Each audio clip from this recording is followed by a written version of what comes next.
प्रदेश में मानसून कमजोर पड़ गया है। पिछले दिनों हुई लगातार बारिश से राज्य के अधिकतम औसत तापमान में लगभग 5 डिग्री सेल्सियस की कमी दर्ज की गई है। कई जिलों में तापमान 30 डिग्री सेल्सियस के आसपास पहुंच गया है। इस बीच मौसम विभाग ने आज दक्षिण बिहार में कई स्थानों पर वज्रपात और मेघ गर्जन का अलर्ट जारी किया है। इस दौरान उत्तर और दक्षिण बिहार में कई स्थानों पर हल्की से मध्यम बारिश की भी संभावना है। इधर पिछले 48 घंटों के दौरान वज्रपात की अलग अलग घटनाओं में 10 लोगों की मौत हो गई। गया में 2 और जमुई, औरंगाबाद, बक्सर, कटिहार, नालंदा, लखीसराय, भागलपुर तथा बांका जिले में एक एक व्यक्ति की मौत हुई है। मुख्यमंत्री नीतीश कुमार ने घटना पर दुख व्यक्त करते हुए मृतकों के परिजनों को 4-4 लाख रुपए अनुग्रह राशि देने के निर्देश दिए हैं। साथ ही लोगों को खराब मौसम के दौरान घर से बाहर नहीं निकलने और सतर्कता बरतने की अपील की है। राज्य में डेंगू का प्रकोप जारी है। पिछले 24 घंटे में डेंगू के 186 नए मरीज मिले हैं। स्वास्थ्य विभाग के अनुसार भागलपुर में सबसे अधिक 31 मरीजों की पुष्टि हुई है। मुंगेर में 23, पटना में 16, सारण में 14 और वैशाली में 12 मरीज मिले हैं। राज्य में अब तक डेंगू के 4,500 से अधिक मरीजों की पुष्टि हो चुकी है। पटना एम्स में जल्द ही मरीजों के लिए 300 बेड की क्रिटिकल केयर यूनिट, संक्रामक बीमारियों की पहचान के लिए अत्याधुनिक वायरोलॉजी लैब, बर्न सेंटर और रिसर्च लैब की स्थापना होगी। एम्स के 12वें स्थापना दिवस पर कार्यकारी निदेशक डॉक्टर गोपाल कृष्ण पॉल ने ये जानकारी दी। उन्होंने बताया कि डॉक्टरों और कर्मियों की कार्य क्षमता बढ़ाने के लिए कैंपस में ही उनको रहने की सुविधा मिलेगी। इसके लिए 9 मंजिला ब्लॉक बिल्डिंग का निर्माण हो रहा है। मुजफ्फरपुर जिले के काजी मोहम्मदपुर थाना क्षेत्र में जहरीली शराब कांड में पुलिस ने प्राथमिकी दर्ज की है। रोशनी गंवा चुके पीड़ित धर्मेंद्र राम के बयान पर पुलिस ने एफआईआर की है। इसमें गैर इरादतन हत्या का मामला दर्ज हुआ है। इधर इस मामले में पुलिस ने एक आरोपी शिवचंद्र पासवान को गिरफ्तार कर लिया है। गौरतलब है कि पिछले दिनों शराब के सेवन से 2 लोगों की मौत हो गई थी और 2 अन्य लोगों की आंखों की रोशनी चली गई थी। पटना के तनियावा में नौकरी के नाम पर एक युवक से 26 लाख रुपए ठगी का मामला सामने आया है। इस संबंध में युवक ने दनियावा थाने में प्राथमिकी दर्ज कराई है। इधर पूर्व मुख्यमंत्री जीतन राम मांझी की सुरक्षा में तैनात सिपाही सहित 9 लोगों से 9,61,000 रुपए की साइबर ठगी की घटना भी सामने आई है। अलग अलग मामले में पीड़ितों ने घटना की शिकायत साइबर थाने में की है। प्रदेश में पिछले 24 घंटों के दौरान डूबने की अलग अलग घटनाओं में 14 लोगों की मौत हो गई। प्राप्त जानकारी के अनुसार गया और अरवल में 3-3, सुपौल, जमुई और दरभंगा में 2-2 तथा औरंगाबाद और समस्तीपुर में 1-1 व्यक्ति की डूबने से मौत की खबर है। दरभंगा जिले के बिरौल थाना क्षेत्र में अपराधियों ने एक आभूषण व्यापारी से 12.5 लाख रुपए मूल्य के जेवरात लूट लिए। बांका जिले के बारहाट थाना क्षेत्र के मिर्जापुर चंगेरी गांव में पुलिस ने कुख्यात अपराधी शंभू यादव को हथियार और कारतूस के साथ गिरफ्तार किया है। नालंदा जिले के चंडी थाना क्षेत्र अंतर्गत दस्तूपर चौराहे के पास 2 मोटरसाइकिल के बीच हुई टक्कर में 2 लोगों की मौत हो गई। केंद्र सरकार ने अरहर और उड़द दाल के लिए आवश्यक वस्तु अधिनियम 1955 के अंतर्गत भंडारण सीमा की अवधि 30 अक्टूबर से बढ़ाकर 31 दिसंबर तक कर दी है। केंद्र ने कुछ भंडारण संस्थाओं के लिए भंडार की सीमा को भी संशोधित किया है। भंडार सीमा में संशोधन और समयावधि का विस्तार जमाखोरी को रोकने के लिए किया गया है। इससे बाजार में किफायती मूल्यों पर पर्याप्त मात्रा में अरहर और उड़द दाल की आपूर्ति संभव होगी। एक अधिसूचना के अनुसार डिपो में थोक विक्रेताओं और बड़ी खुदरा श्रृंखला के विक्रेताओं के पास भंडार की सीमा 200 मीट्रिक टन से घटाकर 50 मीट्रिक टन कर दी गई है। आयातकों को 30 दिनों से अधिक आयातित भंडार नहीं रखना है।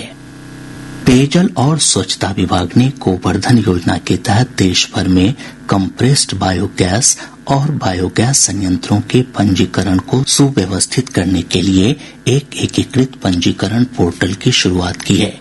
पोर्टल govardhan.co.in पर अब तक 1163 से अधिक बायोगैस संयंत्र और 426 कंप्रेस्ड बायोगैस संयंत्र पंजीकृत हो चुके हैं। पंजीकृत संयंत्र रसायन और उर्वरक मंत्रालय के तहत उर्वरक विभाग की बाजार विकास सहायता योजना के तहत सहायता के लिए पात्र हैं। दिशा निर्देशों के अनुसार गोवर्धन पहल के तहत बायोगैस और कंप्रेस्ड बायोगैस संयंत्रों में उत्पादित फर्मेंटेड जैविक खाद या तरल फर्मेंटेड जैविक खाद या फॉस्फेट समृद्ध जैविक खाद की बिक्री के लिए 1500 रुपये प्रति मीट्रिक टन की सहायता दी जाएगी। केंद्र सरकार ने आधार कार्ड को विश्व में सबसे भरोसेमंद डिजिटल पहचान पत्र बताया है। इलेक्ट्रॉनिक्स और आईटी मंत्रालय ने एक विज्ञप्ति में कहा कि मूडीज इन्वेस्टर सर्विस ने बिना किसी साक्ष्य के आधार के खिलाफ व्यापक दावे किए हैं। मंत्रालय ने कहा कि पिछले दशक में 1 अरब से अधिक भारतीयों ने 100 अरब से अधिक बार खुद को प्रमाणित करने के लिए आधार का उपयोग किया है। मंत्रालय ने यह भी कहा कि विचाराधीन रिपोर्ट में प्रस्तुत राय के समर्थन में प्राथमिक या माध्यमिक डेटा या शोध का हवाला नहीं दिया गया है। इसमें आरोप लगाया गया है कि निवेशक सेवा ने UITAI से उठाए गए मुद्दों के संबंध में तथ्यों का पता लगाने का कोई प्रयास नहीं किया। इसमें इस बात पर बल दिया गया कि संसद ने आधार प्रणाली को नियंत्रित करने वाले कानून में मजबूत गोपनीयता सुरक्षा निर्धारित की है और इन्हें मजबूत तकनीकी और संगठनात्मक व्यवस्थाओं के माध्यम से देखा जाता है। बिहार सर्किल के तहत आने वाले 8000 डाकघरों में फिर से आधार केंद्र शुरू होंगे। आधार केंद्र चालू करने के लिए इन केंद्रों को नई किट दी जाएगी। डाक विभाग के आधिकारिक सूत्रों ने बताया कि अक्टूबर से इन केंद्रों के चालू होने की उम्मीद है। इन केंद्रों पर बच्चों सहित 5 वर्ष से अधिक उम्र के लोगों का आधार कार्ड बनाया जाएगा। आयकर विभाग की टीम ने मुर्गी दाना और पशु दाना बनाने वाली 3 कंपनियों के 10 ठिकानों पर एक साथ छापेमारी की। इनमें दरभंगा, मधुबनी और समस्तीपुर के अलावा पुणे, गुवाहाटी और कोलकाता में मौजूद ठिकाने शामिल हैं। कल सुबह से शुरू हुई छापेमारी देर शाम तक चलती रही। सूत्रों के अनुसार इस दौरान लाखों रुपए की कर चोरी से संबंधित कागजात मिले हैं। पटना से हावड़ा के बीच आज से वंदे भारत एक्सप्रेस ट्रेन का नियमित परिचालन शुरू हो गया है। पटना जंक्शन से यह ट्रेन सुबह 8 बजे हावड़ा के लिए रवाना हुई। ट्रेन दोपहर 2:30 बजे हावड़ा पहुंचेगी। हावड़ा से यह ट्रेन दोपहर बाद 3:55 पर खुलेगी और पटना जंक्शन पर रात 10:40 पर पहुंचेगी। वंदे भारत एक्सप्रेस ट्रेन का परिचालन बुधवार को छोड़कर सप्ताह में 6 दिन होगा। चेयर कार श्रेणी में पटना से हावड़ा का किराया कैटरिंग शुल्क सहित 1505 रुपए, जबकि एग्जीक्यूटिव क्लास में 2725 रुपए है। प्रधानमंत्री नरेंद्र मोदी आज राष्ट्रीय रोजगार मेले के 9वें चरण के तहत 51,000 नवनियुक्त कर्मियों को वर्चुअल माध्यम से नियुक्ति पत्र प्रदान करेंगे।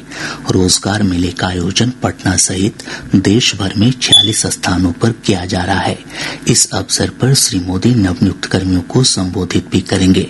देश भर से चुने हुए युवा विभिन्न मंत्रालयों और डाक, परमाणु ऊर्जा, राजस्व, उच्च शिक्षा विभागों तथा रक्षा मंत्रालय में नियुक्त किए जाएंगे।